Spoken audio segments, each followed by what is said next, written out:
Hai, Assalamualaikum warahmatullahi wabarakatuh. Ketemu lagi kita di mata pelajaran PPKN. Kali ini kita akan bahas materi kelas 10 tentang ketentuan Undang-Undang Dasar 1945 yang mengatur tentang wilayah negara, warga negara dan penduduk, agama dan kepercayaan, serta pertahanan dan keamanan.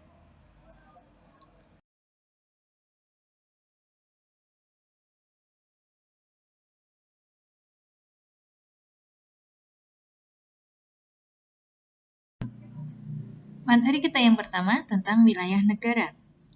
Menurut Undang-Undang Dasar Negara Kesatuan Republik Indonesia tahun 1945 yang diatur dalam pasal 25A mengatakan Indonesia adalah negara kepulauan yang berciri Nusantara. Istilah Nusantara sendiri merujuk pada kesatuan wilayah perairan serta gugusan pulau-pulau Indonesia yang tersebar dari Sabang sampai Merauke. Kesatuan wilayah Indonesia mencakup kesatuan politik, kesatuan hukum, kesatuan sosial budaya, serta kesatuan pertahanan dan keamanan. Kemudian, wilayah suatu negara itu terdiri dari wilayah darat, wilayah laut, wilayah udara, dan wilayah ekstrateritorial.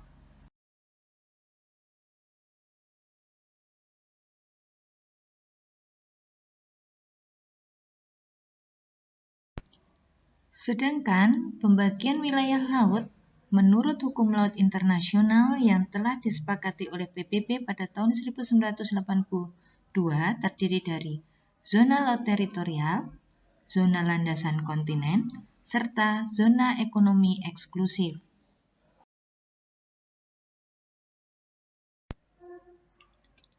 Batas wilayah Negara Kesatuan Republik Indonesia.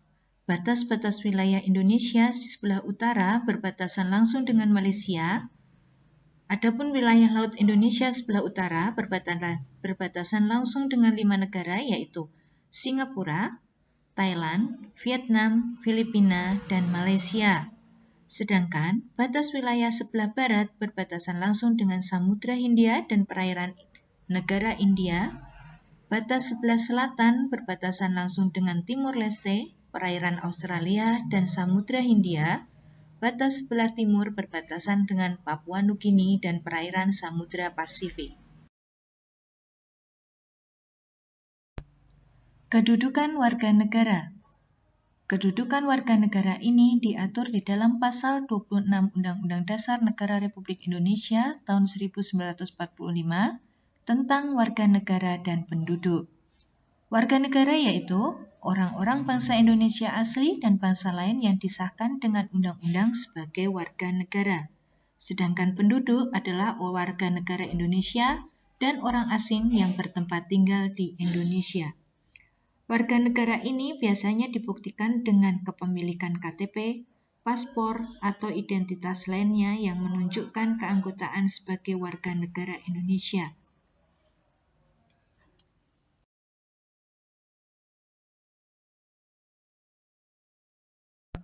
Selanjutnya tentang status kewarganegaraan. Status tentang kewarganegaraan Indonesia diatur di dalam Undang-Undang Nomor 12 Tahun 2006 tentang Kewarganegaraan Republik Indonesia. Menurut undang-undang ini, orang yang menjadi warga negara Indonesia adalah setiap orang yang sebelum berlakunya undang-undang tersebut menjadi warga negara Indonesia. Yang kedua, anak yang lahir dari perkawinan yang sah dari ayah dan ibu warga negara Indonesia. Yang ketiga, anak yang lahir dari perkawinan yang sah dari seorang ayah warga negara Indonesia dan ibu warga negara asing atau sebaliknya. Kemudian yang keempat, anak yang lahir di wilayah NKRI dari ayah dan ibu yang tidak memiliki kewarganegaraan atau tidak diketahui kewarganegaraannya. Yang kelima, anak yang lahir di wilayah NKRI selama ayah dan ibunya tidak diketahui. Yang keenam, anak yang lahir di luar perkawinan yang sah dari ibu warga negara Indonesia. Yang ketujuh, anak dari seorang ayah atau ibu yang meninggal dunia sebelum mengucapkan sumpah atau menyatakan janji setia, dan seterusnya.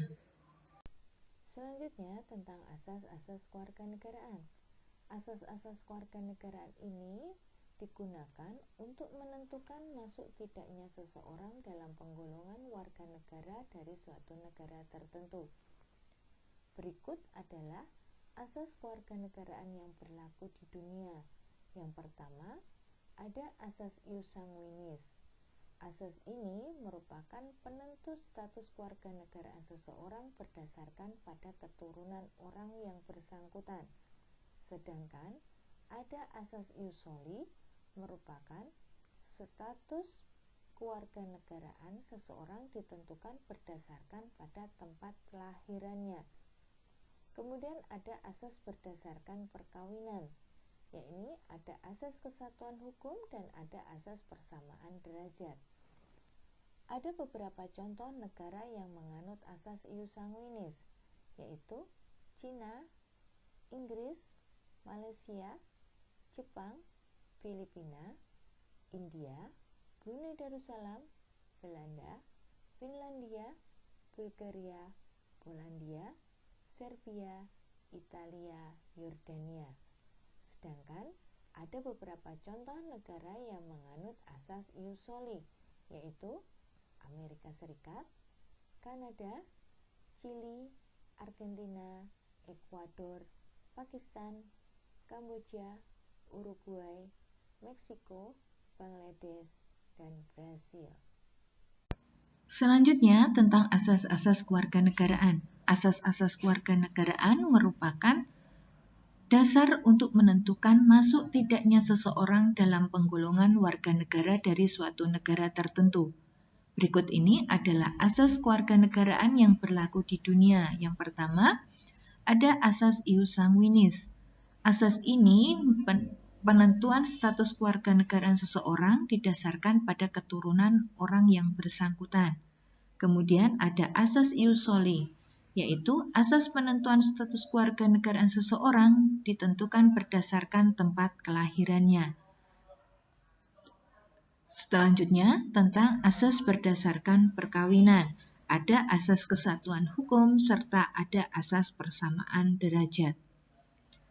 Di dalam asas ius sanguinis ini ada beberapa contoh negara yang menganut, yaitu ada Cina, Inggris, Malaysia, Jepang, Filipina, India, Brunei Darussalam, Belanda, Finlandia, Bulgaria, Polandia, Serbia, Italia, serta Yordania. Sedangkan asas ius sanguinis ini ada beberapa negara yang menganutnya. Ada beberapa contoh yaitu Amerika Serikat, Kanada, Chili, Argentina, Ekuador, Pakistan, Kamboja, Uruguay, Meksiko, Bangladesh, serta Brasil.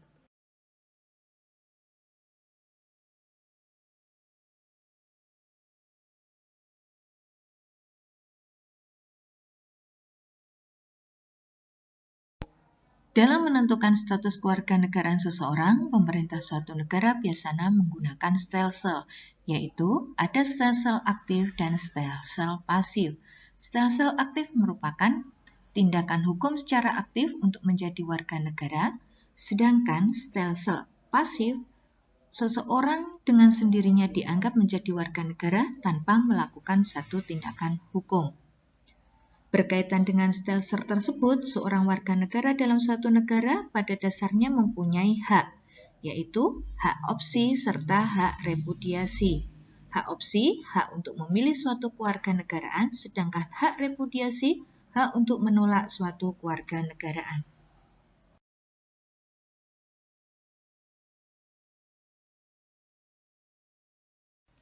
Selanjutnya tentang masalah kewarganegaraan. Masalah kewarganegaraan ini timbul karena adanya asas-asas kewarganegaraan. Beberapa masalah kewarganegaraan yang muncul dengan adanya asas-asas kewarganegaraan ini adalah yang pertama, apatrid, yaitu orang yang tidak memiliki kewarganegaraan dari suatu negara, dan yang kedua, bipatrid, yaitu orang yang memiliki dua kewarganegaraan sekaligus. Apatrid terjadi jika orang tua anak berasal dari negara yang menganut asas ius soli, kemudian anak lahir di negara yang menganut asas ius sanguinis, sehingga anak tersebut tidak memiliki kewarganegaraan dari negara manapun. Sedangkan bipatrit ini contohnya seorang orang tua yang berasal dari negara yang menganut ius sanguinis, kemudian anaknya lahir di negara yang menganut asas ius soli, maka sang anak akan memiliki dua kewarganegaraan, yaitu di tempat lahir dan sesuai kewarganegaraan orang tuanya. Selanjutnya tentang naturalisasi kewarganegaraan atau pewarganegaraan. Ini terjadi jika seseorang ingin menjadi warga negara suatu negara, maka ia dapat melakukan suatu proses permohonan pewarganegaraan atau dikenal dengan istilah naturalisasi. Naturalisasi dapat dibedakan menjadi naturalisasi biasa dan naturalisasi istimewa.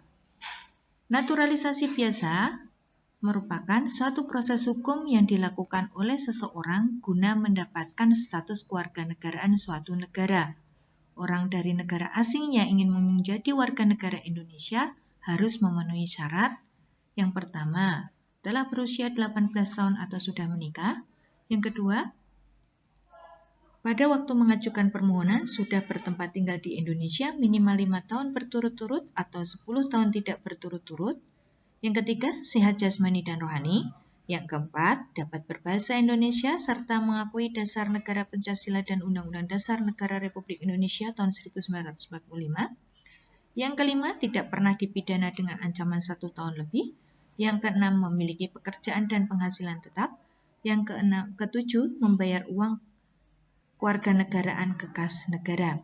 Sedangkan naturalisasi istimewa diberikan kepada orang asing yang berjasa kepada negara Indonesia atau dengan alasan kepentingan negara setelah memperoleh pertimbangan dari DPR. Selanjutnya tentang penyebab hilangnya kewarganegaraan. Penyebab hilangnya kewarganegaraan seseorang dapat dipengaruhi oleh yang pertama, memperoleh kewarganegaraan lain atas kemauan sendiri. Yang kedua, tidak menolak atau melepaskan kewarganegaraan lain. Yang ketiga, dinyatakan hilang kewarganegaraannya oleh presiden atas kemauan sendiri dengan ketentuan berusia 18 tahun dan bertempat tinggal di luar negeri.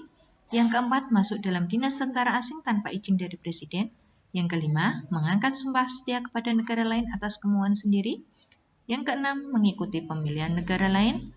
Yang ketujuh, memiliki kewarganegaraan lain. Dan yang kedelapan, bertempat tinggal di luar negeri selama 5 tahun berturut-turut bukan dalam rangka dinas dan tidak menyatakan kembali sebagai warga negara Indonesia. Kemudian tentang kemerdekaan beragama dan kepercayaan. Kemerdekaan beragama diatur di dalam Undang-Undang Dasar Negara Republik Indonesia tahun 1945, pasal 28E dan pasal 29. Perlunya sikap saling menghormati dan menumbuhkan rasa toleransi antar umat beragama. Sikap ini untuk membangun kerukunan antar umat beragama sebagai sarana mempersatukan perbedaan dan mempererat hubungan dalam masyarakat. Perlunya dialog antar umat beragama yang di dalamnya bukan membahas perbedaan, tetapi mempertimbangkan kerukunan dan perdamaian hidup di dalam masyarakat. Selanjutnya, tentang pertahanan dan keamanan NKRI. Pertahanan dan keamanan NKRI ini diatur di dalam pasal 30 ayat 1 sampai dengan ayat 5 Undang-Undang Dasar Negara Republik Indonesia tahun 1945. Di antara yang menyatakan, tiap-tiap warga negara berhak dan wajib ikut serta dalam usaha pertahanan dan keamanan negara. Indonesia menerapkan sistem pertahanan dan keamanan yang disebut dengan Sistem Pertahanan dan Keamanan Rakyat Semesta atau SISHANKAMRATA. SISHANKAMRATA merupakan upaya menjaga pertahanan dan keamanan negara meliputi seluruh rakyat Indonesia, segenap sumber daya nasional, sarana dan prasarana nasional, serta seluruh wilayah negara sebagai kesatuan yang utuh dan menyeluruh. Sistem pertahanan dan keamanan negara bersifat semesta bercirikan, kerakyatan, kesemestaan, serta kewilayahan. Selanjutnya tentang kesadaran bela negara dalam pertahanan dan keamanan NKRI. Bela negara ini ditegaskan dalam pasal 27 ayat 3 Undang-Undang Dasar Negara Republik Indonesia tahun 1945 yang menyatakan setiap warga negara berhak dan wajib ikut serta dalam upaya pembelaan negara. Bela negara yang dilakukan oleh warga negara merupakan wujud partisipasi dalam kegiatan penyelenggaraan pertahanan dan keamanan negara. Kesadaran bela negara pada hakikatnya merupakan kesediaan berbakti pada negara dan berkorban demi membela negara. Bela negara tidak harus dalam wujud ikut berperang, tetapi bisa diwujudkan dengan cara lain, yaitu mematuhi semua peraturan yang ada baik di dalam keluarga, masyarakat, maupun di sekolah.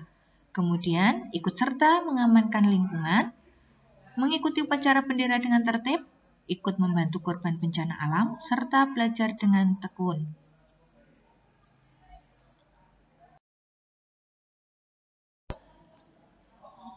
Demikian materi kita kali ini. Terima kasih atas perhatiannya, semoga bermanfaat. Terus semangat, kita ketemu lagi di lain waktu. Untuk tugas, silahkan lihat di link deskripsi. Terima kasih atas perhatiannya. Wassalamualaikum warahmatullahi wabarakatuh.